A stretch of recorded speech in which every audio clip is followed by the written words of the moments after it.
Hello ladies and welcome back to another My Hero Academia review. This chapter really was good in my opinion. I mean, the chapter mostly served as the wrap up of the arc. I mean, I think I've said it a couple of chapters now, but this chapter I really felt like it was wrapping up the entire arc because we got the whole, hospital scene, seeing everyone recover. It's the aftermath of the entire operation, which kind of suggests that we're gonna get back into a new arc really soon. Maybe even next chapter. I mean, it's gonna start next chapter probably, but whether it's gonna really give us the vibe that a new arc has begun, probably not. I mean, Horikoshi usually transitions arcs kind of smoothly, which I really like, because that kind of transition kind of gives off the feeling that, it's a flowing story. It's not like page 1 and then you just jump straight to page 2. You don't really notice the transitioning if you don't pay attention. So in the hospital, everyone is basically recovering from their injuries. You have Kirishima, you have Fat Gum, you have Tamaki, everyone, even Izuku Midoriya, although he's kind of unharmed for the most part anyway, and it seems like everyone is going to be recovering perfectly fine. Even Tamaki's face wound seems to be recovering.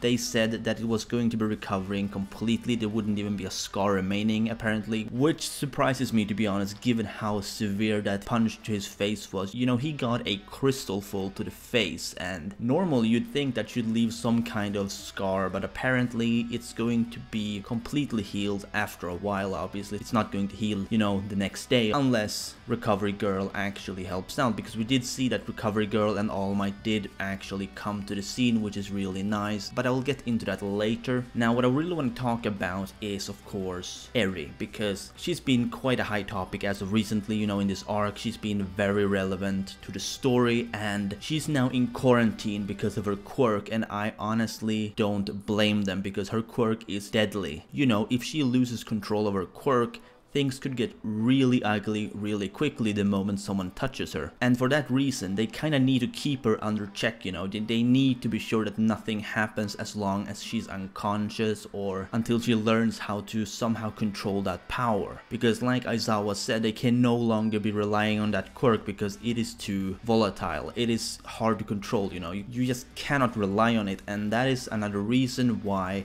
I believe Mirio Togata is going to remain quirkless. Now, they could use some kind of serum to, fix him up, but I don't think they will, to be honest. I think that Mirio Togata is going to remain quirkless, and that's quite interesting when you think about it, because there is a hero from the Vigilante series called Knuckle Duster, I think, and he doesn't have a quirk, yet he is very capable of fighting himself. So Mirio Togata might actually end up being a canon version of him, which actually would be really good for the story, I think, because that would really give off a feeling that, you don't need to have a quirk to be valuable. You don't need to have a quirk to be a hero. And that kind of ties into the beginning of the story when All Might told Izuku Midoriya that he needed a quirk to be an actual hero. But Mirio Togata is probably going to defy those odds, because we saw Nighteye, use his quirk on Mirio Togata because we saw those eyes turning black and all that. And he said, you're going to be alright, you're going to be a splendid hero. So he obviously saw Togata's future, and that kind of means that, he will become a hero in some way. Maybe he will regain his quirk somehow. I don't think so, but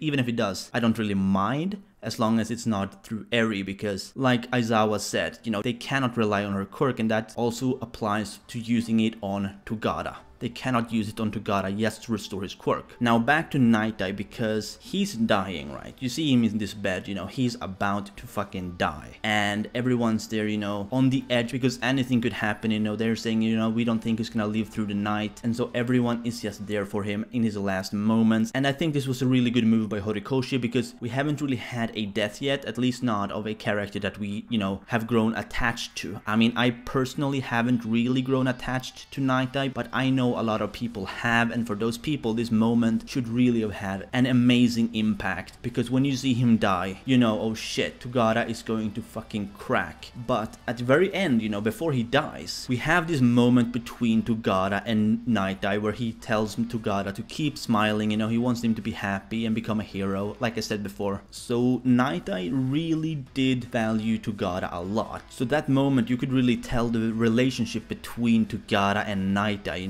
Nighteye even said something like that. Togata was his favorite student, his best student, something along those lines. And you know, Togata, he is happy but at the same time really sad because he doesn't want his teacher to die. You know, he's just watching as his teacher's time is running out. You could just imagine what that's like. You know, he's been with him for a couple of years now, and that's just going to make someone crack. You know, you're not just going to take that lightly, even if he says it's going to be all right. No, that's going to be with you for a long time, even forever maybe. He's going to have that sort of feeling with him for the rest of his life, that his teacher died right in front of him. Be it a peaceful death, he didn't like get fucking butchered and died on the spot. He did survive long enough to die in the hospital, which I think is also a really nice thing, because it really gave people this moment. You know, if he had died at the scene with Chisaki, it wouldn't really have had the same impact and all that. A lot of people thought he was gonna survive because of the fact that he did survive long enough to, you know, get away from the place, but I really didn't think so. I did believe that he was going to die in the hospital, and I was right. Now, I didn't really care for Nighteye too much personally because he really didn't stand out to me. You know, to me in this arc, the new characters that really stood out were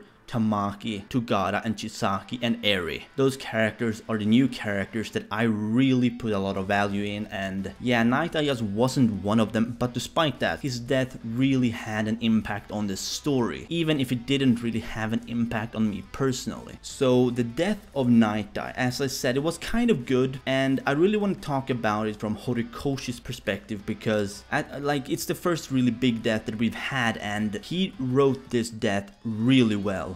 Like in some animes or mangas, you know, you have these deaths of really big characters, but their final moment just isn't that impactful. But Horikoshi, despite this being his first time in this series at least, he delivers perfectly. Like, I don't think there's any better way to do it than how he did it, and that just goes to show you that Horikoshi is a good writer. Maybe not the best on the market, you know, I'm not going to be comparing other writers because there's really not any sort of fixed, you know, this one is better, this one is worse, but to me, Horikoshi has done it better than anyone I've ever experienced personally. The last thing that I want to talk about is kind of the whole wrap up of this arc, because now we're gonna get into a new arc, and I'm kind of curious what it's going to be given how this turned out. Obviously, as I've said in the past, probably something less action-packed, you know, probably something to do more with the school rather than actual villain activity, because that's something that I really find far more likely to be the case given how long this arc has been and how intense it has been. You know, it's just been fighting and fighting and fighting all the time, and we need a break from that. So I think some kind of school arc is going to be next. Obviously, I think we're gonna have one more chapter, maybe two, of this whole recovery process. Maybe they'll kind of time skip it a bit and skip that, I don't know, but that's kind of how I see the recent future of My Hero Academia to be. Anyway, I think I'll be ending this video here, so let me know what you think down below in the comments. Did you like this chapter or not? And as always, if you did, be sure to Detroit smash that like button if you enjoyed, and subscribe if you're new to my channel. This has been your favorite host, Perm, and I will see you next time.